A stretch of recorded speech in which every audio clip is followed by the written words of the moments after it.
ನೀವು ಒಂದು ಸಮಾವೇಶದಲ್ಲಿ ಯೂತ್ ಕಾಂಗ್ರೆಸ್ ಸಮಾವೇಶದಲ್ಲಿ ಮಂಡ್ಯದವ್ರ ಛತ್ರಿ ಅಂತ ನೀವು ಪ್ರೀತಿಯಿಂದ ಹೇಳಿದ್ದು ಅನ್ನೋದನ್ನ ಬೇರೆ ಬೇರೆ ರೀತಿ ಟರ್ನ್ ತಗೋತಾ ಇದ್ದಾರೆ.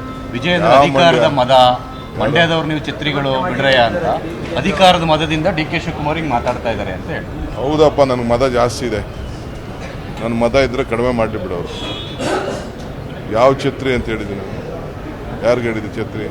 ಇವಾಗೇನು ನೋಡಿದ್ದೇವೆ. ನಾನು ಬೇಕಾದವ್ರನ್ನ ನಾನು ಏನಾರು ಕರ್ತೀನಪ್ಪ. ಕೆಲವರು ಕಳ್ಳ ನನ್ನ ಮಗನೇ ಅಂತ ಹೇಳ್ತಾರೆ, ಸುಳ್ಳು ನನ್ನ ಮಗನೇ ಅಂತ ಹೇಳ್ತಾರೆ, ಪ್ರೀತಿಯಿಂದ ಇನ್ನೊಂದು ರೀತಿ ಮಾತಾಡ್ತಾರೆ.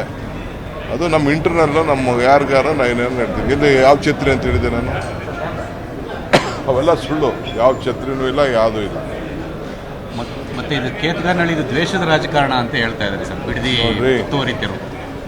ಇಡೀ ಪ್ರಪಂಚ ರಾಜ್ಯ ದೇಶಕ್ಕೆ ಗೊತ್ತು. ನಾವೇನಾದ್ರು ಕೇಸ್ ಹಾಕಿದ್ವಾ?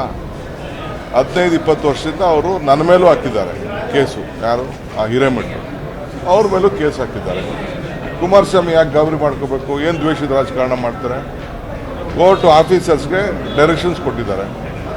ಹಿಂದೇನೂ ಕೂಡ ಎಲ್ಲ ಆಫೀಸರ್ಸು ಲೋಕಾಯುಕ್ತಲೆಲ್ಲ ಕೇಸ್ ನಡೆದಿದ್ದು ನನಗೆ ನೆನ್ಪಿಟ್ರೆ, ನನಗೆ ಡೀಟೇಲ್ ಗೊತ್ತಿಲ್ಲ ನನಗೆ.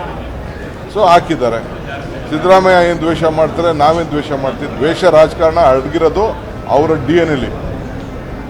ಅವೆಲ್ಲ ನನ್ನ ಪಟ್ಟಿಗಳೆಲ್ಲ ಏನೇನು ಅಸ್ಸಾಂ ಮೈಸೂರಲ್ಲಿ ಏನೇನು ಮಾತಾಡಿದ್ರು, ಬೇರೆ ಕಡೆ ಏನೇನು ಮಾತಾಡಿದ್ರು, ಅವ್ರ ತಂದೆ ಏನೇನು ಮಾತಾಡಿದ್ರು, ನನ್ನ ಮೇಲೆ ಏನೇನು ಕೇಸ್ ಹಾಕ್ಸಿದ್ರು, ನನ್ನ ತಂಗಿ ಮೇಲೆ, ನನ್ನ ಹೆಂಡತಿ ಮೇಲೆ, ನನ್ನ ತಮ್ಮನ ಮೇಲೆಲ್ಲ.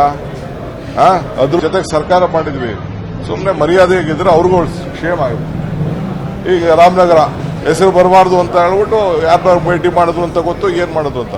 ಕಾನೂನಲ್ಲಿ ಐ ಆಮ್ ಟೆಲಿಂಗ್ ಯು, ಕಾನ್ಸ್ಟಿಟ್ಯೂಷನಲ್ಲಿ ಯಾರನ್ನು ಕೇಳೋಂಥ ಅವಶ್ಯಕತೆ ಇಲ್ಲ. ಏನೋ ಇನ್ಫಾರ್ಮ್ ಮಾಡಬೇಕು, ಒಂದು ಸರ್ಕ್ಯುಲರ್ ಇತ್ತು, ಅದಕ್ಕೆ ಇನ್ಫಾರ್ಮ್ ಮಾಡಿದ್ದಾರೆ ಅಷ್ಟೇ. ನಮ್ಗೆ ಅದನ್ನು ಮಾಡೋದು ಹೆಂಗೆ ಅಂತ ಗೊತ್ತು ನಮಗೆ. ರಾಮನಗರ ಜಿಲ್ಲೆನ ಯಾವ ರೀತಿ ಬದಲಾವಣೆ ಮಾಡಬೇಕು ಅಂತ ನಮ್ಗೆ ಗೊತ್ತಿದೆ, ನಾವು ಮಾಡ್ತೀವಿ. ಅದು ಒಳ್ಳೆ ಸುದ್ದಿ. ಇದು ರಿಯಲ್ ಎಸ್ಟೇಟ್ ಇದಕ್ಕೆಲ್ಲ ಬದಲಾಯಿಸಕ್ಕೆ ಹೋಗಿದ್ರು. ಹೌದು, ರಿಯಲ್ ಎಸ್ಟೇಟ್ಗೆನೆ ನಮ್ಮ ಬೆಂಗಳೂರು ಜನ ಏನು, ನಮ್ಮ ಕನಕಪುರ ಜನಕ್ಕೇನು ಚನ್ನಪಟ್ಟಣ, ರಾಮನಗರ, ಮಾಗಡಿ ಇವ್ರಿಗೆಲ್ಲ ಅನುಕೂಲ ಆಗಬಾರ್ದಾ? ನಿಂಗೆ ಮಾತ್ರ ನೀವು ಯಾಕೆ ಬಂದ್ರಿ ಅಲ್ಲಿಂದ ಬೆಂಗಳೂರಿಗೆ? ನಮ್ಮದು ಬೆಂಗಳೂರು ಜಿಲ್ಲೆ ರೀ, ನಮ್ಮ ಜನ ಬದುಕಲಿ ರೀ. ಐ ಆಮ್ ಫಾರ್ ಬೆಂಗಳೂರು ಜಿಲ್ಲೆ ಜನ. ರಾಜ್ಯದಲ್ಲಿ ನಮ್ಮ ಜಿಲ್ಲೆ ಎಲ್ಲ ಆಸ್ತಿಗಳು ನಮ್ಮ ಜಿಲ್ಲೆಯ ಜನದ ಆಸ್ತಿ ಹೋಗಿದೆ. ಅವ್ರಿಗೆಲ್ಲ ಒಳ್ಳೇದಾಗಲಿ ಅಂತ ನಮ್ಮ ಆಸೆ ಇದೆ. ತಪ್ಪೇನಿದೆ? ನಂಬರ್ 1.